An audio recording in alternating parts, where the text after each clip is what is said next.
தொடர் கனமழையால் தலைநகர் டெல்லி தத்தளிக்கும் நிலை ஏற்பட்டுள்ளது. குருகிராம் தேசிய நெடுஞ்சாலை, சவுத் மேம்பாலம் உள்ளிட்ட இடங்களில் கொட்டி தீர்த்த கனமழையால் தண்ணீர் தேங்கி கடும் போக்குவரத்து நெரிசல் ஏற்பட்டுள்ளது.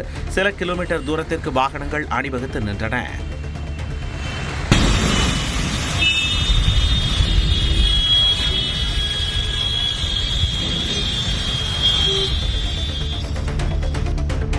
ஹரியானாவில் தொடர் மழையால் பல்வேறு பகுதிகள் வெள்ளக்காடாக காட்சியளிக்கிறது. குருகிராமில் 4 மணி நேரத்தில் 100 மில்லிமீட்டர் அளவு மழை பெய்ததால் மக்களின் இயல்பு வாழ்க்கை கடுமையாக பாதிக்கப்பட்டுள்ளது. போதிய முன்னெச்சரிக்கை நடவடிக்கைகள் எடுக்கவில்லை என கூறி அரசை கண்டித்து காங்கிரஸ் தொண்டர்கள் படகு போராட்டத்தில் ஈடுபட்டனர்.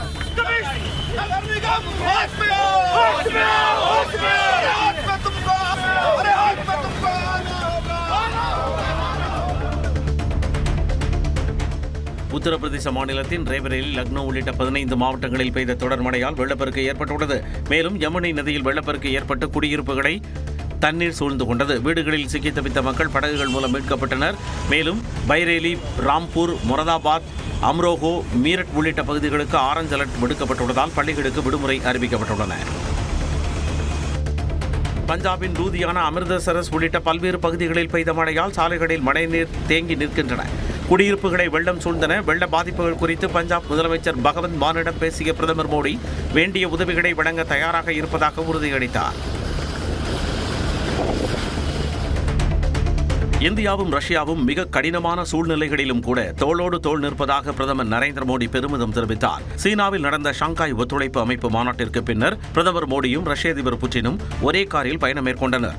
அதைத் தொடர்ந்து பிரதமர் மோடி மற்றும் ரஷ்ய அதிபர் புட்டின் தலைமையில் இருதரப்பு பேச்சுவார்த்தை நடைபெற்றது. அப்போது உக்ரைன் ரஷ்யா இடையிலான போரை விரைவில் முடிவுக்கு கொண்டுவர பிரதமர் வலியுறுத்தினார்.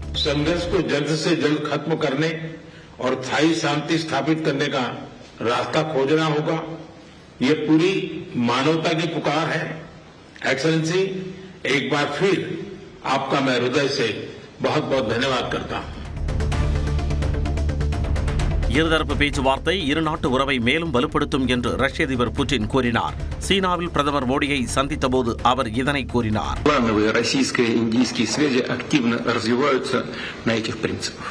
और हम ये सच्चाई से बता सकते हैं कि हमारे रिश्ते इस सिद्धांतों पर बढ़ते हैं. பகல்காமில் நடந்த பயங்கரவாத தாக்குதலுக்கு ஷாங்காய் ஒத்துழைப்பு அமைப்பு கண்டனம் தெரிவித்துள்ளது. இது தொடர்பாக அந்த அமைப்பின் தலைவர்கள் வெளியிட்ட கூட்டறிக்கையில் பயங்கரவாதத்திற்கு எதிராக இரட்டை நிலைப்பாட்டை ஏற்றுக்கொள்ள முடியாது என்று திட்டவட்டமாக தெரிவிக்கப்பட்டுள்ளது. பயங்கரவாதத்தை அதன் அனைத்து வடிவங்களிலும் உறுப்பு நாடுகள் கடுமையாக கண்டிப்பதாகவும் பயங்கரவாதத்தை எதிர்த்து போராட சர்வதேச நாடுகள் இணைந்து செயல்பட வேண்டும் என்றும் ஷாங்காய் ஒத்துழைப்பு அமைப்பு தெரிவித்துள்ளது. சீனா, ஜப்பான் பயணங்களை முடித்துக் கொண்டு பிரதமர் நரேந்திர மோடி நேற்று டெல்லிக்கு திரும்பினார். இந்தியாவிலிருந்து ஆகஸ்ட் 29ஆம் தேதி ஜப்பான் புறப்பட்ட பிரதமர் மோடி 4 நாட்கள் பயணங்களை முடித்துக் கொண்டு நேற்று மாலை திரும்பினார். தனது பயணம் குறித்து எக்ஸ் பக்கத்தில் பதிவிட்டுள்ள அவர், சீனாவில் நடைபெற்ற ஷாங்காய் ஒத்துழைப்பு மாநாட்டில் உலகளாவிய முக்கிய பிரச்சனைகளில் இந்தியாவின் நிலைப்பாட்டை எடுத்துரைத்ததாக குறிப்பிட்டார். உச்சி மாநாட்டை வெற்றிகரமாக நடத்தியதற்காக சீன அதிபருக்கும் அந்நாட்டு அரசு மற்றும் மக்களுக்கும் நன்றியை தெரிவித்துக் கொள்வதாக அவர் குறிப்பிட்டுள்ளார். இந்தியா பெருமளவிலான பொருட்களை அமெரிக்காவிடம் விற்பதாகவும், ஆனால் அமெரிக்க பொருட்களை குறைந்த அளவை வாங்குவதாக அமெரிக்க அதிபர் டிரம்ப் விமர்சித்துள்ளார். பல தசாப்தங்களாக ஒருதலைபட்ச உறவே இரு நாடுகளுக்கும் இடையே இருப்பதாக அவர் தனது சமூக வலைதள பக்கத்தில் தெரிவித்தார். பிற நாடுகளை காட்டிலும் அமெரிக்காவிடம் இந்தியா அதிக வரி வசூலிப்பதாகவும் டிரம்ப் குற்றம் சாட்டினார். அமெரிக்காவிடம் வாங்குவதை விட ரஷ்யாவிடம் அதிக அளவில் எண்ணெய் மற்றும் ராணுவ பொருட்களை இந்தியா வாங்குவதாக அவர் விமர்சித்துள்ளார். ஜெர்மனி சென்றுள்ள முதலமைச்சர் மு.க. ஸ்டாலின் 3201 கோடி ரூபாய் மதிப்பிலான முதலீட்டுகளை ஈர்த்துள்ளார். ரயில்களுக்கு பிரேக் தயாரிக்கும் நார் பிரேம்சே நிறுவனம் 2000 கோடி ரூபாய் முதலீடு செய்ய ஒப்பந்தம் செய்துள்ளது. இதேபோல காற்றாலை டர்பன் தயாரிக்கும் நார்டெக்ஸ் நிறுவனம் 1000 கோடி ரூபாய் முதலீடு செய்ய முன்வந்துள்ளது. எலக்ட்ரிக் மோட்டார்களை தயாரிக்கும் EBM 201 கோடி ரூபாய் முதலீடு செய்ய ஒப்பந்தம் செய்துள்ளது. இதன் மூலம் சுமார் 6000 பேருக்கு வேலை கிடைக்கும் என கூறப்பட்டுள்ளது. சிறிய தொழிலாக இருந்தாலும் தமிழ்நாட்டில் தொடங்குங்கள் என ஜெர்மனி வாழ் தமிழர்களுக்கு முதலமைச்சர் மு.க. ஸ்டாலின் அழைப்பு விடுத்துள்ளார். ஜெர்மனியின் கலோன் நகரில் அயலக தமிழர்கள் மத்தியில் உரையாற்றிய முதலமைச்சர், வளர்ச்சியடைந்த நாடுகளைப் போன்று தமிழ்நாடு வளர அனைவரும் ஒத்துழைப்பு வழங்க வேண்டும் என்று கேட்டுக்கொண்டார். நீங்க சின்னதா பிசினஸ் செஞ்சுட்டு இருந்தாலும் உங்க தொழிலை தமிழ்நாட்டிலேருந்து தொடங்க முயற்சி பண்ண வேண்டும். பெரிய பெரிய நிறுவனங்களில் நீங்க வேலை செய்றீங்கன்னா உங்க நிறுவனத்தில் நம்ம தமிழ்நாட்டில் நிறைஞ்சிருக்கக்கூடிய வாய்ப்புகளை பற்றி எடுத்து சொல்லி நம்ம தமிழ்நாட்டில் இன்வெஸ்ட்மெண்ட் பண்ண மோட்டிவேட் பண்ணுங்க. உங்கள் சொந்த கிராமங்களை கவனிச்சுக்குங்க. முதலமைச்சரின் வெளிநாட்டு பயணத்தில் ஈர்க்கப்பட்ட முதலீடுகள் குறித்து வெள்ளை அறிக்கை வெளியிட தயாரா என எடப்பாடி பழனிசாமி கேள்வி எழுப்பினார்.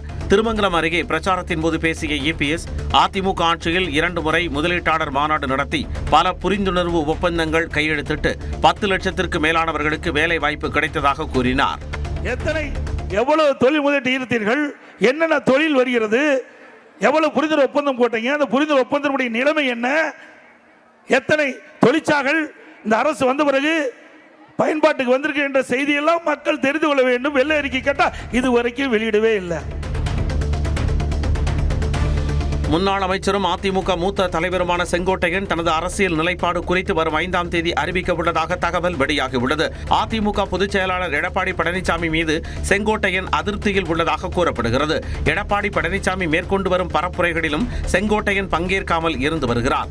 இந்நிலையில் வரும் 5ஆம் தேதி செய்தியாளர்களை செங்கோட்டையன் சந்திக்க உள்ளது அரசியல் வட்டாரத்தில் எதிர்பார்ப்பை ஏற்படுத்தியுள்ளது. 2026ஆம் ஆண்டு சட்டமன்ற தேர்தலில் யாருடன் கூட்டணி என்பது குறித்து டிசம்பர் மாதம் அறிவிக்கப்படும் என்று அமமுக பொதுச் செயலாளர் டிடிவி தினகரன் தெரிவித்துள்ளார். நெல்லை மாவட்டம் நெற்கட்டும் செவலில் செய்தியாளர்களிடம் பேசிய அவர், வரும் சட்டமன்ற தேர்தலில் அமமுக தொண்டர்கள் விரும்பும் வகையில் கூட்டணி அமைப்போம் என்றார். 26 சட்டமன்ற பொதுத் தேர்தல் என்பது வேறு. அதில் எங்கள் நிலைப்பாடை நீங்கள் பொறுத்திருங்கள். டிசம்பர் மாதத்தில் உறுதியாக உங்களுக்கு தெரிய வரும். ஓபிஎஸ் உள்ளிட்ட அனைத்து அதிமுகவினரும் ஓரணியில் வர வேண்டும் என தமிழ்நாடு பாஜக தலைவர் நயினார் நாகேந்திரன் வலியுறுத்தியுள்ளார். நெல்லையில் நியூஸ் 18 தமிழ்நாடு தொலைக்காட்சிக்கு பேட்டியளித்த நயினார் நாகேந்திரன், அதிமுக ஓரணியாக வேண்டும் என்ற சசிகலாவின் கருத்தை வழிமொழிவதாக தெரிவித்தார். அதாவது எங்களை பொறுத்த மட்டும் திராவிட முன்னேற்ற கழக அரசை வீழ்த்த வேண்டும், அதற்காக எல்லோருமே ஓரணியில் திரள வேண்டும் என்பது எங்களுடைய.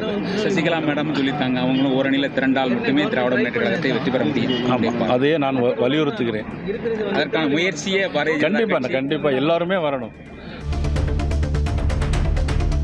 2026க்குள் ஒருங்கிணைந்த அதிமுக சாத்தியமாகுமா என அந்த கட்சியிடம்தான் கேட்க வேண்டும் என தமிழக பாஜக முன்னாள் தலைவர் அண்ணாமலை தெரிவித்தார். திருவாரூர் மாவட்டம் முத்துப்பேட்டையில் செய்தியாளர்களை சந்தித்த அவர் இதனை தெரிவித்தார். 2026க்குள்ள ஒருங்கிணைந்த அதிமுக வந்துருமா சார்? 2026க்குள்ள இது நீங்க அதிமுக அவங்ககிட்ட தாங்க நான் கேட்கணும் சார். ஆனா நல்ல வலிமையான என்டிஏ இருக்கும், அதுல எந்த மாற்று கருத்து இல்லைங்க. கூட்டணி தொடர்பாக அம்மா மக்கள் முன்னேற்ற கழக பொதுச் செயலாளர் டிடிவி தினகரன் நல்ல முடிவு எடுப்பார் என்றும் குறிப்பிட்டார். கட்டாய கல்வி உரிமை சட்டத்தின் கீழ் தனியார் பள்ளிகளில் 25% இடஒதுக்கீட்டிற்கு நிதி விடுவிக்கப்படாமல் இருப்பது குறித்து மத்திய அரசு 4 வாரங்களுக்குள் பதிலளிக்க உச்சநீதிமன்றம் நோட்டீஸ் அனுப்பியுள்ளது. மத்திய அரசு நிதி ஒதுக்காவிட்டால் மாநில அரசு நிதி ஒதுக்கீடு செய்து திட்டத்தை செயல்படுத்த வேண்டும் என்ற சென்னை உயர்நீதிமன்ற உத்தரவை எதிர்த்து தொடர்ந்த மேல்முறையீட்டு மனு விசாரணைக்கு வந்தது. அப்போது கல்வியாண்டுக்கான 342 கோடி ரூபாய் நிதியை மத்திய அரசு ஒதுக்காததால் அதை மாநில அரசு வழங்கியதாக முறையிடப்பட்டது. காங்கிரஸ் மேலிடம் கேட்டுக் கொண்டதை அடுத்து நாடாளுமன்ற உறுப்பினர் சசிகாந்த் செந்தில் தனது உண்ணாவிரதத்தை தற்காலிகமாக கைவிடுவதாக அறிவித்துள்ளார். மத்திய பாஜக அரசு தமிழகத்திற்கு கல்வி நிதியை விடுவிக்கவில்லை என கூறி உண்ணாவிரத போராட்டத்தில் ஈடுபட்ட அவர் உடல்நிலை பாதிக்கப்பட்டு மருத்துவமனையில் அனுமதிக்கப்பட்டார். மருத்துவமனையிலும் உண்ணாவிரதத்தை தொடர்ந்த நிலையில் அதனை தற்பொழுது தற்காலிகமாக கைவிட்டுள்ளார். காங்கிரஸ் பிரிவுக்கு மட்டுமல்ல, அரசியல் எல்லாம் அப்பாற்பட்டு எல்லோரும் இணைந்து இந்த விஷயத்தில், குழந்தைகளின் படிப்பு விஷயத்தில் ஒன்றிணைய வேண்டும் என்பது என்னுடைய கோரிக்கை. அன்புமணி மீது பாமக ஒழுங்கு நடவடிக்கை மேற்கொள்ளுமா என்ற கேள்விக்கு அக்கட்சியின் நிறுவனர் ராமதாஸ் பாடல் மூலம் பதிலளித்தார்.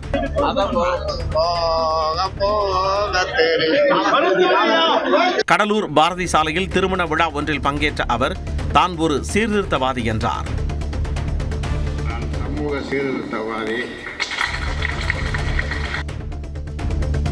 அரசு மற்றும் அரசு உதவி பெறும் பள்ளிகளில் ஆசிரியர் பணியில் தொடரவும் பதவி உயர்வு பெறவும் ஆசிரியர் தகுதி தேர்வில் தேர்ச்சி பெறுவது கட்டாயம் என்று உச்சநீதிமன்றம் தீர்ப்பளித்துள்ளது.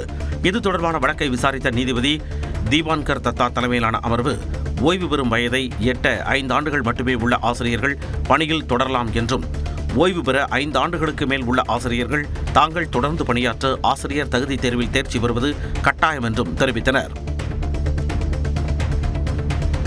ஆசிரியர் பணியில் தொடர தகுதி தேர்வில் தேர்ச்சி பெறுவது கட்டாயம் என்ற உச்சநீதிமன்ற உத்தரவால் தமிழ்நாட்டில் 2012ஆம் ஆண்டுக்கு முன்பு பணியில் சேர்ந்தவர்களுக்கு சிக்கல் ஏற்படும் என்று கூறப்படுகிறது. தமிழ்நாட்டில் 2012ஆம் ஆண்டு முதல் ஆசிரியர் தகுதி தேர்வு நடத்தப்படுகிறது. 2012ஆம் ஆண்டுக்கு முன்பு பணியில் சேர்ந்தவர்களுக்கும் 2011ஆம் ஆண்டுக்கு பின் ஆசிரியர் பணியில் பதவி உயர்வு பெற்றவர்களுக்கும் பாதிப்பு ஏற்படும் நிலை உள்ளது.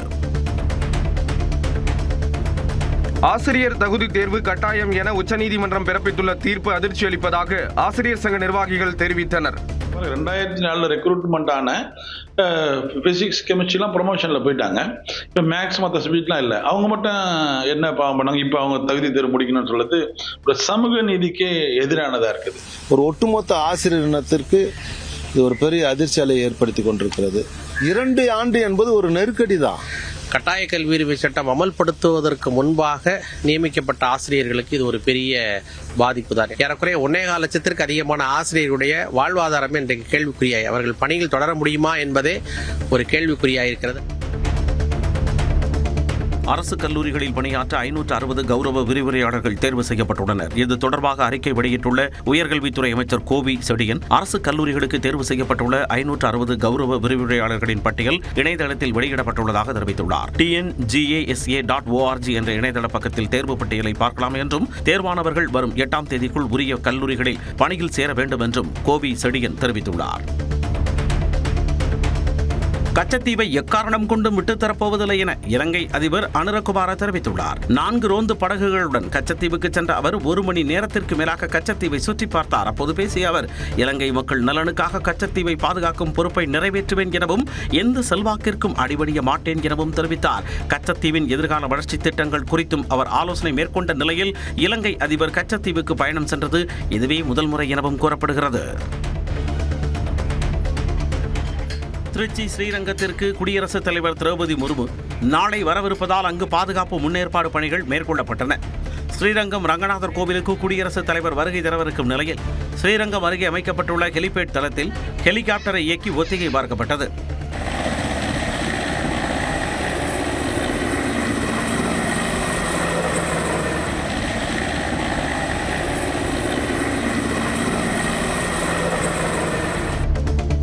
வடக்கு வங்கக்கடல் பகுதிகளில் ஒரு காற்றழுத்த தாழ்வு பகுதி உருவாகக்கூடும் என தெரிவிக்கப்பட்டுள்ளது. இது தொடர்பாக சென்னை வானிலை ஆய்வு மையம் வெளியிட்டுள்ள அறிவிப்பில், தமிழ்நாடு புதுச்சேரியில் 5 நாட்களுக்கு அதிகபட்ச வெப்பநிலை இயல்பை விட 3 டிகிரி செல்சியஸ் வரை உயரும் என அறிவிக்கப்பட்டுள்ளது.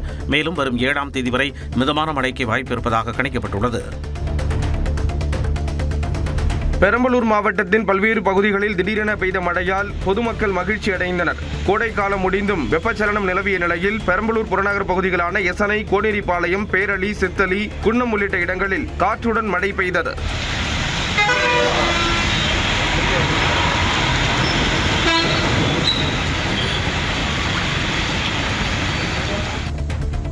ஈரோடு மாநகர் பகுதிகளில் 1 மணி நேரத்திற்கு மேலாக கனமழை பெய்தது. கருங்கல்பாளையம், பெருந்துறை சாலை, திருநகர் காலனி, மூலப்பாளையம் உள்ளிட்ட இடங்களில் கனமழை பெய்தது. இதன் காரணமாக தாழ்வான இடங்களில் தண்ணீர் தேங்கியது. பள்ளிகள் முடிந்த நிலையில் மழையில் நனைந்தவாறு மாணவர்கள் வீடு திரும்பினர்.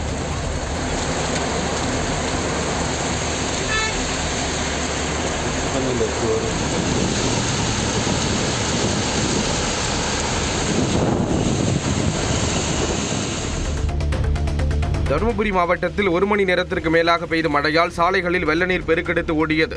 2 வாரமாக வெயில் வாட்டி வதைத்த நிலையில் திடீரென பெய்த மழை நல்லம்பள்ளி, அதியமான் கோட்டை, ஓட்டப்பட்டி, இலக்கியம்பட்டி உள்ளிட்ட பகுதிகளை குளிர்வித்தது. திடீர் மழையால் பொதுமக்கள் மற்றும் விவசாயிகள் மகிழ்ச்சி அடைந்தனர். சென்னை அருகே சித்தாலப்பாக்கம் பிரதான சாலையில் மழைநீருடன் கழிவுநீர் தேங்கியதால் பாதசாரிகள், வாகன ஓட்டிகள் அவதியடைந்தனர். சித்தாலப்பாக்கம் ஒட்டியம்பாக்கம் பிரதான சாலையில் 2 நாட்களாக தேங்கியிருக்கும் கழிவுநீரை அகற்ற நடவடிக்கை எடுக்காததை கண்டித்து அதிருப்தியடைந்த அப்பகுதி மக்கள் போராட்டத்தில் ஈடுபட்டனர். கழிவுநீரில் கொசுக்கள் உற்பத்தியாவதால் நோய் தொற்று அச்சம் குறித்தும் கவலை தெரிவித்துள்ளனர். கொடைக்கானலில் வனத்துறை கட்டுப்பாட்டில் உள்ள சுற்றுலா இடங்களுக்கு செல்ல ஒரே இடத்தில் நுழைவு கட்டணம் வசூலிக்கும் முறை அமலுக்கு வந்தது. வனத்துறை சுற்றுலா இடம் தொடங்கும் பகுதியான தூன்பாறை பகுதியில் சுற்றுலா பயணிகளிடம் நுழைவு கட்டணம் வசூலிக்கப்படுகிறது. ஒருமுறை நுழைவு கட்டணமாக பெரியவர்களுக்கு நபர் ஒருவருக்கு 30 ரூபாய் முதல் 5 முதல் 12 வயது வரை உள்ள சிறுவர்களுக்கு 20 ரூபாய், வாகனத்திற்கு 50 ரூபாய் என கட்டணம் நிர்ணயிக்கப்பட்டுள்ளது. ஹிஜாபு நிதி நிறுவனத்தின் நிர்வாக இயக்குநர் உள்ளிட்ட 9 பேரின் பிணை மனுவை தள்ளுபடி செய்து சென்னை உயர்நீதிமன்றம் உத்தரவிட்டுள்ளது. ஹிஜாபு நிதி நிறுவனம் பொதுமக்களிடம் சுமார் 4620 கோடி ரூபாய் முதலீடு பெற்று மோசடி செய்ததாக புகார் எழுந்தது. இவ்வழக்கில் சிறையில் உள்ள 9 பேர் பிணை கோரியும் தலைமறைவாக உள்ள நிர்வாகி ராமராஜ் முன்பிணை கோரியும் மனு தாக்கல் செய்தனர். இதனை விசாரித்த நீதிமன்றம் அவற்றை தள்ளுபடி செய்துள்ளது. சொத்து விவரங்கள் மற்றும் பாதிக்கப்பட்டவர்களுக்கு பணத்தை திரும்ப அளிப்பது தொடர்பான உத்தரவாதம் நீதிமன்றத்தில் அளிக்கப்படாததால் பிணை வழங்க முடியாது என்றும் உத்தரவில் தெரிவிக்கப்பட்டது. இந்தியாவில் மூளையை தின்னும் அமீபா வைரஸ் பாதிப்பால் 3 மாத ஆண் குழந்தை உட்பட 2 பேர் உயிரிழந்தது அதிர்ச்சியை ஏற்படுத்தியுள்ளது. கேரள மாநிலத்தில் மூளையை தின்னும் அமீபா கிருமி வேகமாக பரவி வருகிறது. கோழிக்கோடு மாவட்டத்தில் இதனால் பாதிக்கப்பட்ட 3 மாத குழந்தை சிகிச்சை பெற்று வந்த நிலையில் சிகிச்சை பலனின்றி உயிரிழந்தது. இதேபோன்று அமீபா பாதித்து 52 வயதான ரமலா என்ற பெண் சிகிச்சை பலனின்றி உயிரிழந்தார். ஒரே மாதத்தில் அமீபா தொற்றால் உயிரிழந்தோர் எண்ணிக்கை 3ஆக உயர்ந்துள்ளது. தமிழ் திரைப்பட நடப்பு தயாரிப்பாளர் சங்கத்தின் புதிய தலைவராக சத்யஜோதி டிஜி தியாகராஜன் தேர்வு செய்யப்பட்டுள்ளார். 2025 முதல் 2028 ஆண்டுக்கான புதிய நிர்வாகிகளை தேர்வு செய்வதற்கான தேர்தல் அறிவிக்கப்பட்ட நிலையில் புதிய நிர்வாகிகள் மற்றும் செயற்குழு உறுப்பினர்கள் போட்டியின்றி தேர்வு செய்யப்பட்டுள்ளனர். அதன்படி தலைவராக சத்யஜோதி டிஜி தியாகராஜன், துணைத் தலைவர்களாக SR பிரபு, லலித்குமார், பொதுச் செயலாளராக அம்மா கிரியேஷன் டி சிவா, பொருளாளராக தனஞ்சயன் ஆகியோர் தேர்வு செய்யப்பட்டுள்ளனர்.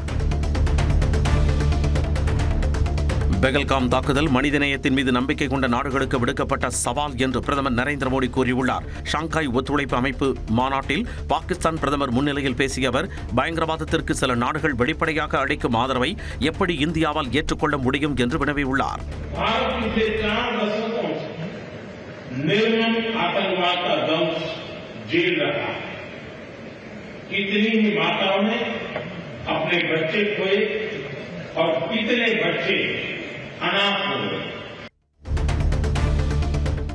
வாக்கு திருட்டு குறித்து புதிய மோசடியை வெளிப்படுத்தப் போவதாக பீகாரில் எதிர்க்கட்சித் தலைவர் ராகுல் காந்தி அறிவித்துள்ளார். பீகாரில் நடந்த வாக்காளர் உரிமை பேரணியில் கடைசி நாளில் பேசிய அவர், அணுகுண்டை விட பெரிய ஹைட்ரஜன் குண்டாக புதிய மோசடி வெடிக்கும் போது மோடி தனது முகத்தை மக்களிடம் காட்ட முடியாது என்றார். माधवपुरा में हमने एटम बम दिखाया था. बीजेपी के लोगों तैयार हो जाओ, हाइड्रोजन बम आ रहा है, हाइड्रोजन बम आ रहा है. ஜெர்மனி சென்றுள்ள முதலமைச்சர் மு.க. ஸ்டாலின் டசல்டார்ப் நகரில் அமைந்துள்ள அரிய கார்களுக்கான மையத்தை பார்வையிட்டார். இது தொடர்பாக எக்ஸ் தளத்தில் பதிவிட்டுள்ள அவர், பழைய காலத்திற்கே பயணித்துச் சென்றது போன்ற உணர்வை இது தந்ததாக குறிப்பிட்டுள்ளார். இந்தியாவின் டெட்ராய்டாக திகழும் சென்னையில் இருந்து ஆட்டோமொபைல் துறையில் புதுமைகளை புகுத்தும் பெருமைக்குரிய மரபை கொண்ட ஜெர்மனிக்கு சென்று உலகின் முதல் கார், பழமையான பந்தய கார் உள்ளிட்டவற்றை கண்டது இன்பமளிப்பதாகவும் தெரிவித்துள்ளார். பழம் பொக்கிஷங்களுக்கிடையே நின்று அவற்றை காண்கையில் வரலாறு மீண்டும் கண்முன் உயிர் பெற்றதைப் போல இருந்ததாகவும் அவர் குறிப்பிட்டுள்ளார். அதிமுக ஆட்சி அமைந்ததும் மதுரையில் எய்ம்ஸ் மருத்துவக் கல்லூரி திறக்கப்படும் என பொதுச் செயலாளர் எடப்பாடி பழனிசாமி தெரிவித்தார். மதுரை மாவட்டம் திருமங்கலத்தை அடுத்த டி குன்னத்தூரில் பேசிய அதிமுக பொதுச் செயலாளர் எடப்பாடி பழனிசாமி, திமுக அரசு திறமையற்ற அரசாக உள்ளதாக குற்றம் சாட்டினார். நான் முதலமைச்சர் இருந்த பொழுது பாரத பிரதமர் திரு நரேந்திர மோடி அவர்கள் நேரா மதுரைக்கு வந்து அடிக்கல் நாட்டினாங்க. இன்று வரை அந்த மருத்துவமனை முழுமை பெறவில்லை. இதை வெடியா திமுக அரசு மத்திய அரசுக்கு முழுமையான அழுத்தம் கொடுத்து இந்த திட்டத்தை முழுமையாக நிறைவேற்றப்படவில்லை. அண்ணா திமுக ஆட்சிக்கு வந்தவுடன் விரைந்து எய்ம்ஸ் மருத்துவமனை பணிகள் நிறைவேற்றி பயன்பாட்டுக்கு கொண்டு வரப்படும். சிவகங்கை மாவட்டம் மடப்புறம் கோவில் காவலாளி அஜித்குமார் கொலை வழக்கில் சிபிஐ தாக்கல் செய்த குற்றப்பத்திரிகையை மதுரை மாவட்ட நீதிமன்றம் திருப்பி அனுப்பியது. விசாரணைக்கு அழைத்துச் செல்லப்பட்ட கோவில் காவலாளி அஜித்குமாரின் மரணம் தொடர்பாக சிபிஐ முதற்கட்ட குற்றப்பத்திரிகையை தாக்கல் செய்தது. இந்நிலையில் அதில் பல குறைகள் இருப்பதாக கூறி அதனை மாவட்ட நீதிமன்றம் திருப்பி அனுப்பியது. குறைகளை நிவர்த்தி செய்து மீண்டும் தாக்கல் செய்ய சிபிஐக்கு நீதிமன்றம் உத்தரவிட்டுள்ளது.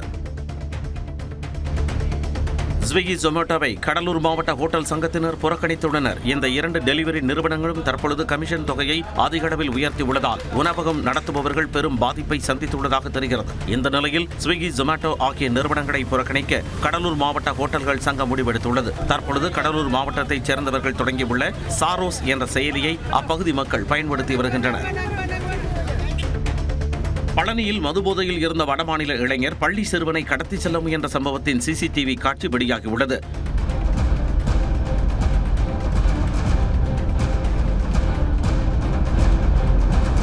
வள்ளி நகரைச் சேர்ந்த பள்ளி மாணவரை தரதரவென இழுத்துச் சென்று அச்சுறுத்தியுள்ளார். சிறுவனின் கூச்சலை கேட்டு அந்த நபரை பிடித்த அப்பகுதி மக்கள் சாரமாரியாக தாக்கி காவல்துறையினரிடம் ஒப்படைத்தனர்.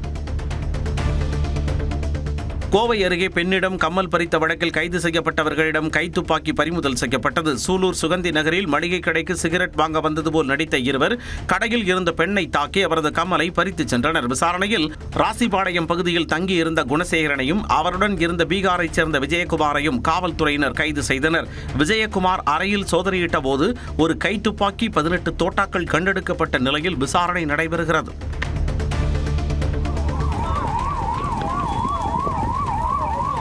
சென்னையில் இருந்து புனேவிற்கு பிளாஸ்டிக் சேர்களை ஏற்றிச் சென்ற கண்டெய்னர் லாரி கிருஷ்ணகிரி மாவட்டத்தில் உள்ள பெங்களூரு தேசிய நெடுஞ்சாலையில் தீ விபத்திற்கு ஆளானது. டயர் வெடித்ததில் நெருப்பு பற்றிய நிலையில் லாரியின் பின்பக்கம் முழுவதும் மளமளவென தீ பரவியது.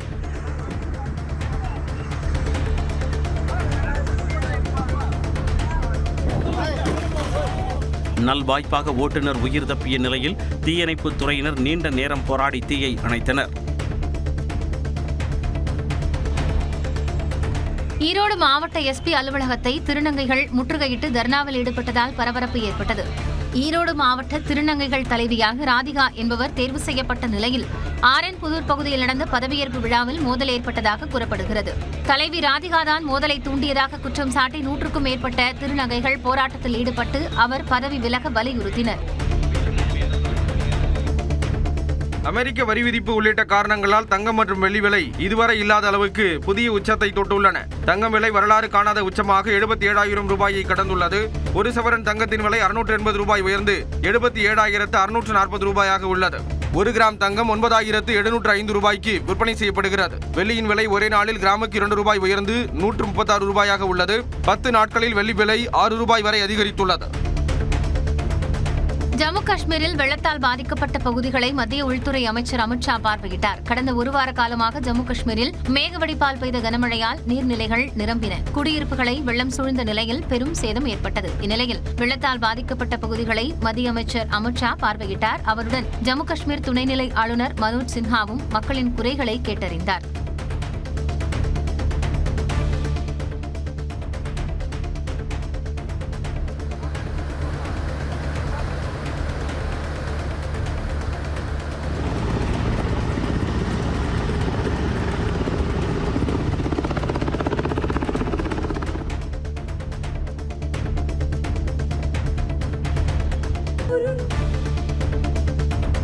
தமிழ்நாட்டில் பொறுப்பு டிஜிபி நியமனத்திற்கு எதிராக உச்சநீதிமன்றத்தில் மனு தாக்கல் செய்யப்பட்டுள்ளது. மக்கள் கண்காணிப்பகம் அமைப்பைச் சேர்ந்த வழக்கறிஞர் ஹென்றி திபேன் உச்சநீதிமன்றத்தில் மனு தாக்கல் செய்துள்ளார். அதில் டிஜிபி பதவிக்கான காலம் நிறைவடைவதற்கு 3 மாதத்திற்கு முன்பாகவே புதிய டிஜிபியை நியமிப்பதற்காக தகுதியான 3 பேர்களின் பெயரை யுபிஎஸ்க்கு தமிழ்நாடு அரசு பரிந்துரைக்கவில்லை என தெரிவித்துள்ளார். அதே நேரத்தில் உச்சநீதிமன்ற தீர்ப்பிற்கு எதிராக பொறுப்பு டிஜிபியாக வெங்கட்ராமனை நியமித்து அரசாணை பிறப்பித்துள்ளதாகவும் மனுவில் குறிப்பிட்டுள்ளார்.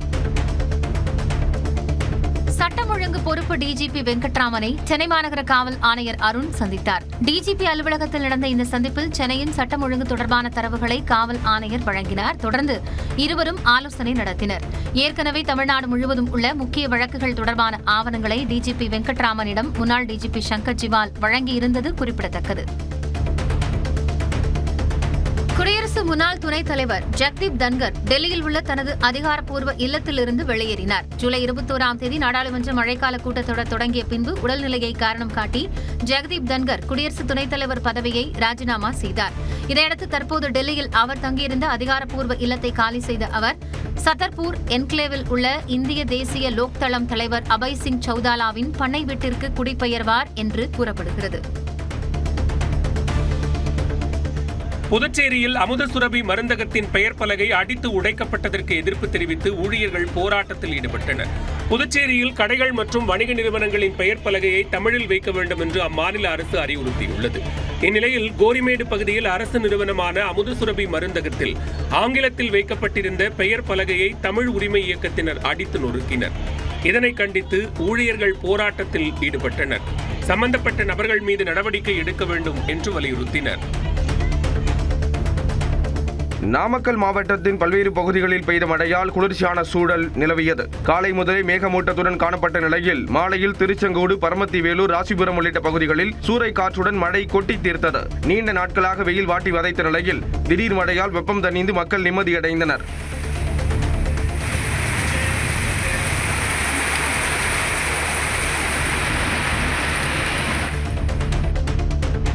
திருவாரூர் மாவட்டத்தில் கடந்த சில நாட்களாக வெயில் சுட்டரித்த நிலையில் நேற்று பெய்த திடீர் மழையால் இதமான சூழல் நிலவியது. நன்னிலம், மாப்பிள்ளைக்குப்பம், சன்னாநல்லூர், ஆண்டிப்பந்தல், மகிழஞ்சேரி, சலிப்பேரி, சீவாஞ்சியம், முடிகொண்டான், கம்மங்குடி, ஆலங்குடி உள்ளிட்ட பல்வேறு இடங்களில் கனமழை பெய்தது. திடீர் மழையால் விவசாயிகள் மகிழ்ச்சி அடைந்தனர். சேலம் மாவட்ட ஆட்சியர் அலுவலக வளாகத்தில் ஒரே குடும்பத்தைச் சேர்ந்த 4 பேர் தற்கொலை முயற்சியில் ஈடுபட்டதால் பரபரப்பு ஏற்பட்டது.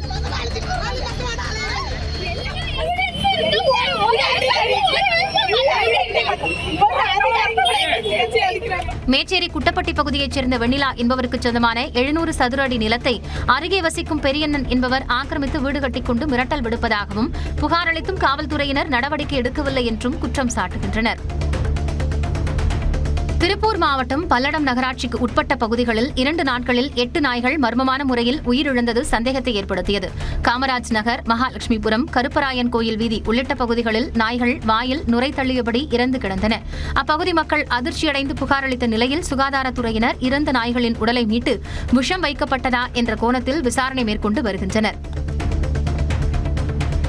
திருவள்ளூர் மாவட்டம் கும்மிடிப்பூண்டியில் 590 கிலோ கஞ்சா பறிமுதல் செய்யப்பட்ட விவகாரத்தில் 6 பேர் கைது செய்யப்பட்டனர். மத்திய போதைப்பொருள் கட்டுப்பாட்டு பிரிவினர் கும்மிடிப்பூண்டியில் நடத்திய திடீர் சோதனையில் 2 லாரிகளில் கடத்த முயன்ற 590 கிலோ கஞ்சா பறிமுதல் செய்யப்பட்டது. சர்வதேச சந்தையில் இதன் மதிப்பு 3 கோடி ரூபாய் இருக்கும் என மதிப்பிடப்பட்டுள்ளது. இந்நிலையில் கைது செய்யப்பட்ட நபர்கள் சர்வதேச மற்றும் மாநிலங்களுக்கு இடையேயான கஞ்சா கடத்தலில் ஈடுபட்ட ஒரு பெரிய கும்பலைச் சேர்ந்தவர்கள் என்பது முதற்கட்ட விசாரணையில் தெரியவந்துள்ளது. திருவண்ணாமலை மாவட்டம் போலூர் அருகே பள்ளி பேருந்து கவிழ்ந்து விபத்திற்குள்ளானதில் 20க்கும் மேற்பட்ட மாணவர்கள் காயமடைந்தனர். தானியார் கிராமத்தில் உள்ள ஊராட்சி ஒன்றிய நடுநிலைப் பள்ளியில் பயிலும் மாணவர்கள் நாள்தோறும் தனியார் பேருந்து மூலம் அழைத்துச் செல்லப்படுகின்றனர். இந்நிலையில் வழக்கம் போல மாணவர்களை அழைத்துச் சென்றபோது போலூர் அருகே கட்டுப்பாட்டை இழந்த பேருந்து கவிழ்ந்து விபத்திற்குள்ளானது. இதில் 28 மாணவ மாணவிகள் காயமடைந்தனர். மாணவர்களை பொதுமக்கள் மீட்டு மருத்துவமனைக்கு அனுப்பி வைத்தனர். சிகிச்சை பெற்று வரும் மாணவர்களை கண்டு பெற்றோர் வேதனையடைந்தனர். கிருஷ்ணகிரி மாவட்டம் ஹொசூரில் நீர்நிலைகளில் விநாயகர் சிலைகள் முழுமையாக கரையாமல் அப்படியே தேங்கியுள்ளன. ஹொசூரில் இருந்து மட்டும் 200க்கும் மேற்பட்ட பிரம்மாண்ட சிலைகள் ராமநாயக்கன் மற்றும் தர்கா பகுதி ஏரிகளில் விடப்பட்டன. பெரும்பாலான சிலைகள் கரையாமல் ஏரியில் மிதப்பதால் நடவடிக்கை எடுக்க வேண்டும் என சமூக ஆர்வலர்கள் வலியுறுத்தியுள்ளனர். கோயம்புத்தூர் மாவட்டம் குப்பைப்பாளையத்தில் ஊருக்குள் புகுந்த யானை நீண்ட போராட்டத்திற்கு பின் வனத்திற்குள் விரட்டப்பட்டது. உணவு தேடி கொங்கு திருப்பதி கோயில் தேவராயபுரம் பகுதியில் நுழைந்த யானை அங்கிருந்த பொதுமக்களை அச்சுறுத்தியது. இது குறித்து தகவல் அறிந்து வந்த வனத்துறையினர் நீண்ட போராட்டத்திற்கு பின் யானையை விரட்டினர். திண்டுக்கல் மாவட்டம் பிள்ளையார்நத்தம் பகுதியில் அரசு பேருந்தை இயக்காததை கண்டித்து பள்ளி மாணவ மாணவிகள் சாலை மறியலில் ஈடுபட்டனர். செந்துறையில் உள்ள அரசு பள்ளிக்கு சென்று வர பேருந்து வசதி கோரி கடந்த மாதம் 26ஆம் தேதி போராட்டம் நடத்திய மாணவர்களிடம் திங்கட்கிழமை முதல் சீராக பேருந்துகள் இயக்கப்படும் என்று வாக்குறுதி அளிக்கப்பட்டதாக கூறப்படுகிறது. அதன்படி அரசு பேருந்துகள் வராததால் மாணவர்கள் மீண்டும் போராட்டம் நடத்தினர். நத்தம் காவல் நிலைய சார்பு ஆய்வாளர் அருண் நாராயணன் மாணவர்களுக்கு அறிவுரை கூறியதால் அவர்கள் கலைந்து சென்றனர்.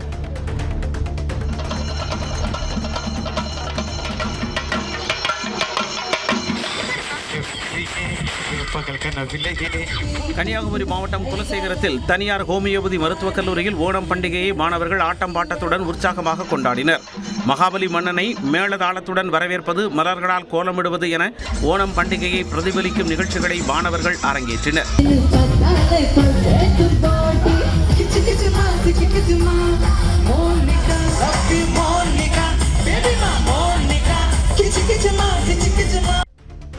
பிரதமர் மோடி எங்கு சென்றாலும் மக்கள் வாக்கு திருட்டு குறித்துதான் பேசுவதாக மக்களவை எதிர்க்கட்சித் தலைவர் ராகுல் காந்தி தெரிவித்துள்ளார். பீகாரின் பாட்னாவில் பேரணி சென்ற அவர் இதனை கூறினார். नया नारा चला है बिहार में, वोट चोर गद्दी चोर, इसको प्ले कीजिए आप, लोगों को बहुत अच्छा लग रहा है. वहां भी बोल रहे हैं लोग, चाइना में भी लोग बोल रहे हैं वोट चोर गद्दी चोर. ஜம்மு காஷ்மீரின் ஷெனாபாட்டில் வெள்ளப்பெருக்கு ஏற்பட்ட நிலையில் சலால் அணையிலிருந்து தண்ணீர் திறக்கப்பட்டது. ரேசி மாவட்டத்தில் பெய்த மழையால் குடியிருப்புகள் தீவுகளாக மாறின. ஷெனாபாடு கடல் போல் காட்சியளிக்கிறது. இதனால் அங்குள்ள சலால் அணையிலிருந்து தண்ணீர் திறக்கப்பட்டது. இதேபோல அங்குள்ள ஷெகார்பாபா அருவியில் தண்ணீர் ஆர்ப்பரிக்கிறது.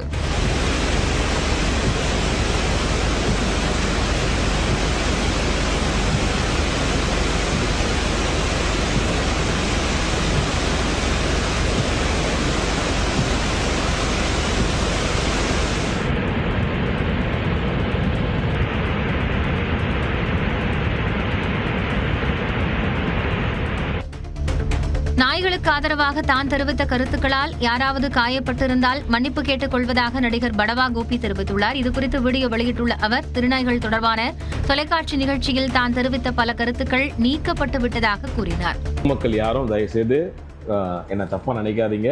அப்படியே நீங்க என்னுடைய பேச்சால உங்களுக்கு யாருக்காவது காயமடைந்தீர்கள், பாதிக்கப்பட்டவர்கள், உங்களுக்கு அது தப்பா தோணுச்சுன்னா தயவுசெய்து என்னை மன்னிச்சிடுங்க. நான் அந்த மாதிரியான எந்தவித ஒரு எண்ணத்திலையுமே நான் இதில் கலந்துக்கல.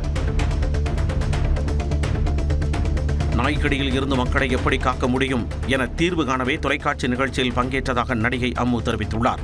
அந்த நிகழ்ச்சியில் பங்கேற்ற அவர் தெரிவித்த கருத்துக்கள் விமர்சனத்திற்குள்ளான நிலையில் சமூக வலைதள ட்ரோலுக்கெல்லாம் பயப்பட மாட்டேன் என அவர் வீடியோ வெளியிட்டுள்ளார். 8 மணி நேரம் ரெக்கார்ட் பண்ண ஒரு விஷயத்த வெறும் 45 நிமிஷம் எடிட் பண்ணி போட்டிருக்காங்க. நீங்க எல்லாருமே அன்எடிட்டட் வெர்ஷன் பாத்தீங்கன்னா என்ன நடந்துச்சு அப்படிங்கிற விஷயம் தெரியும். ஆப்போசிட் சைட்ல இருக்கவங்களுக்கு கொடுக்கப்பட்ட வாய்ப்பு தான் அதிகம். இதனால பர்சனலா பாதிக்கப்பட போறது அந்த வாயில்லா ஜீவன்கள் மற்றும் நாங்க எல்லாரும் தான். ரத்த காட்சிகளை நம்பி ரஜினிகாந்த் படம் எடுப்பதாக கூறிய நடிகர் ராதாரவி மற்ற சாதாரண படங்களும் அந்த ஃபார்முலாவை பின்பற்றுவதில் தவறில்லை என தெரிவித்தார். சென்னையில் நடைபெற்ற தாவூத் என்ற திரைப்படத்தின் ட்ரெய்லர் வெளியீட்டு நிகழ்ச்சியில் அவர் இதனை தெரிவித்தார். இதில் ஏதாவது பேய் இருக்காரான்னு? இல்லைண்ணே, பேயெல்லாம் கிடையாது. ஆனால் ஒன்று இருக்குது, வெட்டுக்குத்து இருக்குது. ஏதோ ஒன்று இருக்கணும், இல்லை ஏதோ ஒன்று இருக்கணும். வெட்டு குத்தாவது இருக்கணும், ரத்தம் இருக்கணும். ஆனானப்பட்டு எங்கள் ரஜினி சாருக்கு வெறும் ரத்தமாக இருக்கு படத்தில், இல்லை அவரே ரத்தத்தை நம்பி எடுக்கும்போது நம்மெல்லாம் என்ன சாதாரணமான ஸ்டார்டிங்லேருந்தே ரத்தத்தை காமிக்கலாம், தப்பே கிடையாது. தமிழ்நாட்டில் BMW நிறுவனத்தின் விரிவாக்க பணிகளை மேற்கொள்வது குறித்து அந்நிறுவன உயர் அதிகாரிகளுடன் முதலமைச்சர் மு.க.ஸ்டாலின் ஆலோசனை மேற்கொண்டார். மின்சார வாகனங்கள் உள்ளிட்ட துறைகளில் தமிழ்நாட்டின் பங்களிப்பையும் முதலமைச்சர் எடுத்துரைத்தார். மேலும் தமிழ்நாட்டின் மூலமாக இந்தியா முழுவதும் தொழிலை விரிவுபடுத்தவும் BMW நிறுவனத்திற்கு அழைப்பு விடுத்தார். அப்போது இந்தியாவுடனான தங்களது விற்பனை அனுபவத்தை மேற்கோள் காட்டிய BMW நிறுவனம் தமிழ்நாட்டுடன் தொழில் செய்வதை மீண்டும் உறுதிப்படுத்தியுள்ளது.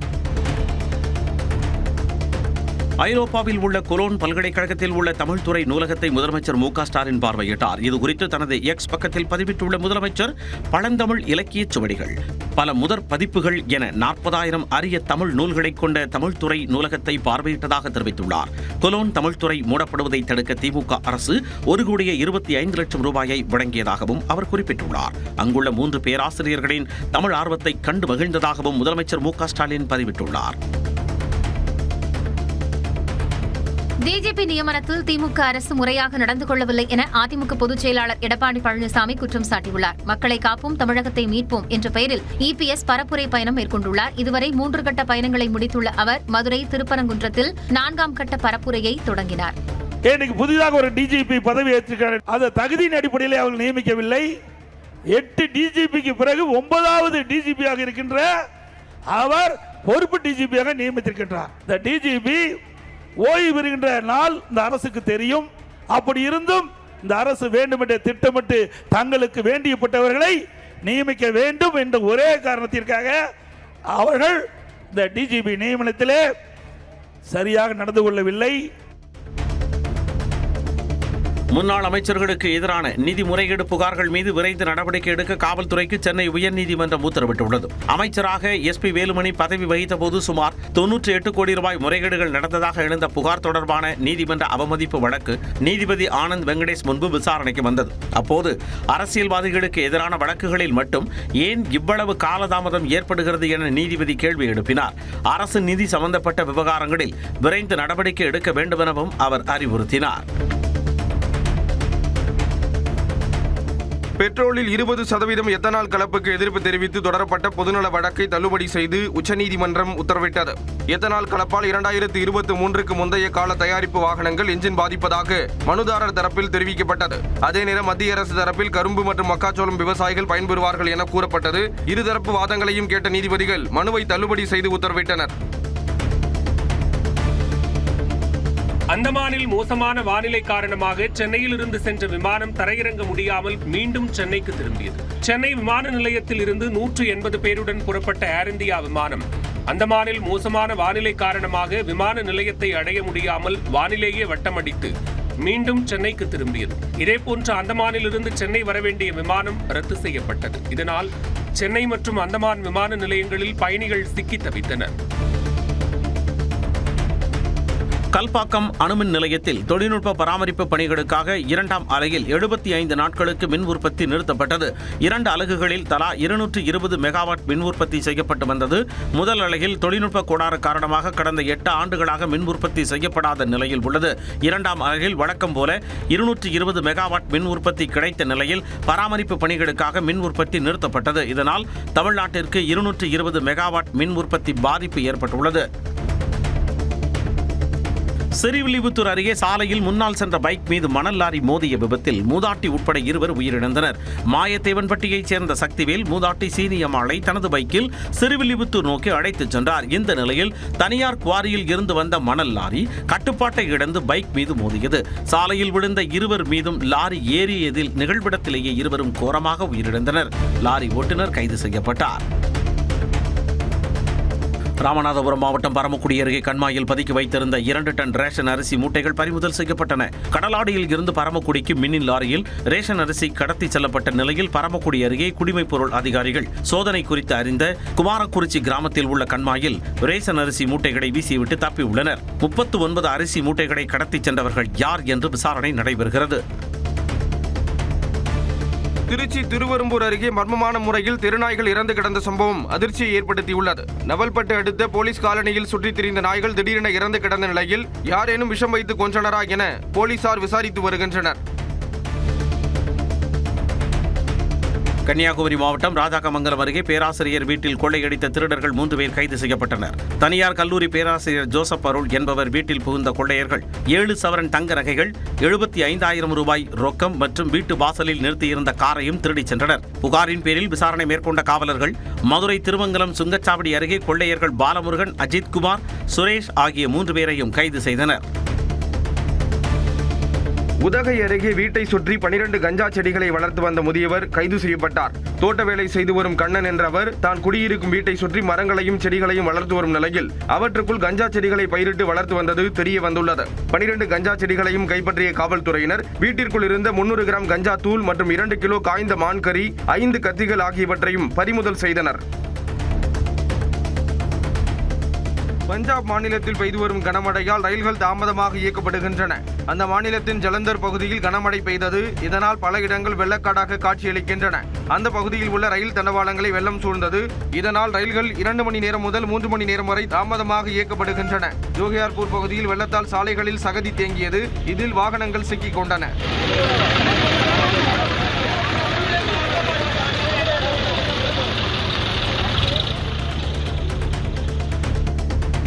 டெல்லியில் யமுனை நதியில் தொடர்ந்து அபாய அளவை தாண்டி நீர் பாய்கிறது. இமயமலையில் உற்பத்தியாகும் யமுனை நதி டெல்லி, ஹரியானா மாநிலங்கள் வழியாக ஓடி கங்கை நதியுடன் கலக்கிறது. தொடர் மழை காரணமாக யமுனை நதியின் குறுக்கே கட்டப்பட்டுள்ள ஹத்னிகுண்ட் அணைகளில் இருந்து கூடுதல் நீர் திறக்கப்பட்டுள்ளது. இதனால் அபாய அளவை தாண்டி டெல்லி யமுனை நதிகளில் நீர் பாய்கிறது. இதனால் கரையோர மக்கள் பாதுகாப்பான இடங்களுக்கு வெளியேற்றப்பட்டனர். வடகொரியாவில் கட்டப்பட்டுள்ள புதிய ஆயுத தயாரிப்பு ஆலையை அந்நாட்டு அதிபர் கிம் ஜாங் உன் பார்வையிட்டார். சீனாவில் நடைபெறவுள்ள ராணுவ பேரணியில் பங்கேற்பதற்காக கிம் ஜாங் உன் அங்கு செல்ல உள்ளார். இந்நிலையில் தங்கள் நாட்டில் கட்டப்பட்டுள்ள பிரம்மாண்ட ஆயுத தயாரிப்பு ஆலையை அவர் பார்வையிட்டார். இந்த ஆலை சீன எல்லைக்கு அருகே உள்ள ஜக்காங் மாகாணத்தில் கட்டப்பட்டுள்ளதாக கூறப்படுகிறது. விருதுநகர் மாவட்டம் காரியாபட்டியில் அதிமுக பொதுச் செயலாளர் எடப்பாடி பழனிசாமி பங்கேற்கவிருந்த கூட்டத்துக்குள் புகுந்த கார் உடைத்து சேதப்படுத்தப்பட்டதால் பரபரப்பு ஏற்பட்டது. எடப்பாடி பழனிசாமி வருவதற்கு முன்பாக காரியாபட்டி திமுக பேரூராட்சி சேர்மனான செந்திலின் சகோதரர் சவுந்தர் கூட்டத்திற்குள் காரை ஓட்டி வந்தார். அதில் காரியாபட்டி காவல் ஆய்வாளரின் காலில் கார் மோதியதாகவும் அப்போது காரின் கண்ணாடியை அதிமுக தொண்டர்கள் உடைத்து சேதப்படுத்தியதாக கூறப்படுகிறது.